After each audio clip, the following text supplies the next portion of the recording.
किसी के कहने सुनने पर मत जाओ, ये गलती कभी करना मत कि कोई तुम्हारे घर पर आए और वो जैसा किया हो या कोई बात जो रह गई हो वो तुमने उसे सुनाना हो। किसी को मत सुनाना, किसी के साथ बुरा बर्ताव मत करना। वैसे तो सब कुछ मुझ पर छोड़ देना चाहिए, मैं सब देख लूँगा, लेकिन अगर तुम्हारे घर के भीतर कोई प्रवेश कर जाए ना, कोई भी, तो उसने चाहे जो भी किया हो घर के बाहर तुम्हारे साथ, अपने घर पर या कहीं भी कुछ भी किया हो, यदि कोई भी तुम्हारे घर के भीतर प्रवेश कर रहा है ना, उस क्षण के लिए वो अच्छा बोले या बुरा बोले, वो मैं हूँ। उस अतिथि में मैं हूँ, मेरा वास है। क्या मैं द्वारका माई से कभी अपने बच्चों को डांटा नहीं हूँ? डांटा है ना मैंने, कई बार मैंने डांट लगाई है और उस दौरान मैंने भी कुछ ऐसा बोला है जो मेरे बच्चों को उस क्षण के लिए अच्छा ना भी लगा हो, तो वही समझ लेना। यदि कोई तुम्हारे घर के भीतर बैठकर तुम्हें दो शब्द बुरा भी बोल रहा है ना, तो समझो कि वो साई के मधुर डांट है जो तुम्हारे लिए औषधि समान है। लेकिन घर आए मेहमान के साथ कभी भी उल्टा जवाब नहीं देना है। और तुम्हारे घर पर भी बच्चे बड़े कोई भी ये चीज़ करता हो ना, तो तुम जिस हद तक उन्हें रोक सको रोक दो।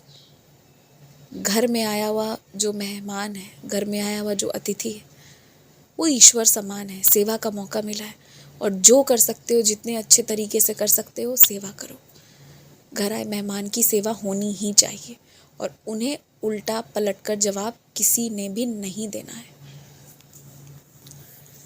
मेरे आशीर्वाद से तुम भी जिस अखंड पाठ को करवाना चाह रहे हो वो हो जाएगा। मुझे ये भी पता है कि तुम इस चीज़ के लिए डर रहे हो कि मैं कैसे करवाऊँ। मेरे पास तो उतने पैसे नहीं हैं, कौन मेरे लिए पाठ कर देगा। पर मैं तुम्हें वादा करता हूँ, तुम्हें सामने से कोई कहेगा और तुम्हारे पास जितने पैसे हैं ना, उतने में ही तुम्हारा काम हो जाएगा। यहाँ बात पैसों की नहीं, तुम्हारे सच्चे दिल से तमन्ना की है, तुम्हारा अखंड पाठ होकर रहेगा। तुम निश्चिंत रहो उसके लिए।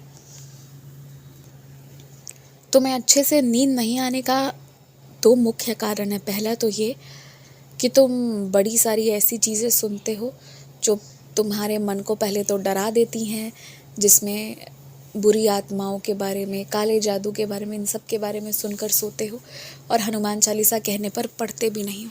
तो एक तो खौफ जिसके कारण तुम्हें नींद नहीं आती, और दूसरी तुम्हारे सिरहाने के नीचे जिधर तुम सर रख कर सोते हो, उधर बिस्तर के नीचे, गद्दे के नीचे कुछ तो ऐसी चीज़ें रखी हुई हैं जिसका असर तुम्हारे ऊपर पड़ता है। वहाँ सफाई नहीं है, इस वजह से भी तुम्हें दिक्कत होती है।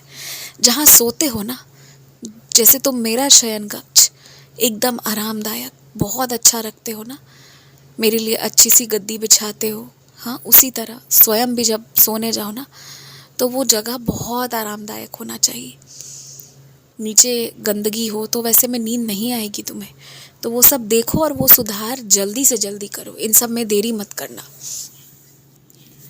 सिर्फ किसी औरत ही नहीं, किसी भी पुरुष को लेकर, किसी को भी लेकर अगर ऐसी बात हो रही हो ना जिसमें उसके चरित्र पर सवाल उठाए जा रहे हों, मैंने तुम्हें ये तो कहा ही है कि ना हाँ कहना ना ना कहना, पर मैं तुम्हें ये भी कह रहा हूँ कि उस बात का जिक्र भी मत करना कि उस विषय पर बात उठी भी थी।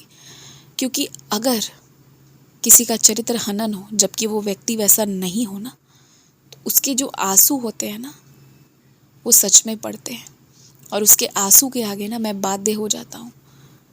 तो किसी के पीठ पीछे किसी का चरित्र हनन नहीं करना है। मैं तुम्हें बार बार इसलिए कह रहा हूँ ना क्योंकि तुम्हारे कुछ मित्र ऐसे हैं ना जिन्हें अपने ऊपर इतना घमंड हो गया है, अब तो दिन प्रतिदिन इतना घमंड होता जा रहा है कि घमंड में आकर वो क्या बोलने वाले हैं अभी उन्हें भी नहीं पता, लेकिन वो बोलेंगे। तुम्हारा काम सुनना है और भूल जाना है, बस। उसके आगे कुछ नहीं, उसके पीछे कुछ नहीं। ध्यान रखना इस बात का। खुश रहो, मुस्कुराते रहो। तुम्हें मेरे दर्शन मिल गए हैं, अब चैन से रहो।